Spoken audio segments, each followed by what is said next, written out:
guy in it, and there was literally no line, so I had to almost dig some lines and put some trees out because it was definitely really difficult. So I made it a little bit easier, I think, for the rest, and yeah, this was almost, I would say, killed me in this point because I was so done afterwards.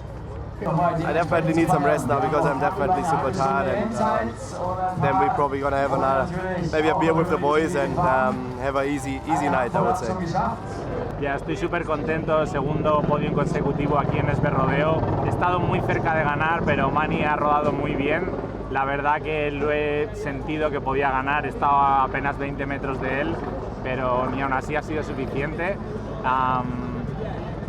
Dar las gracias a toda la gente que me apoya, a Sherco, a mi familia, y quiero dedicar esta victoria a toda mi familia en estos momentos. I mean, not the best, honestly. I got a crappy start. It's on the TV right now. I can see myself, I'm buried. And then there was a really hard section right after machine, and I think I was in fourth, and I didn't get up and I slipped.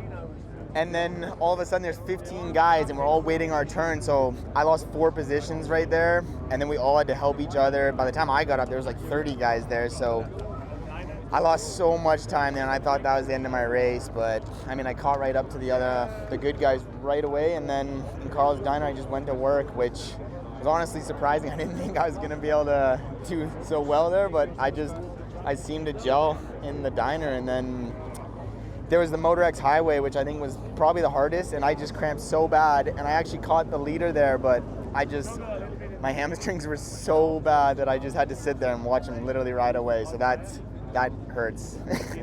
I mean, this is the biggest extreme enduro in the world, I'd say. So to get on the podium here, it kind of stamps you as one of the best. So it's good to be on the podium, but I really want the win. So be coming back next year for more.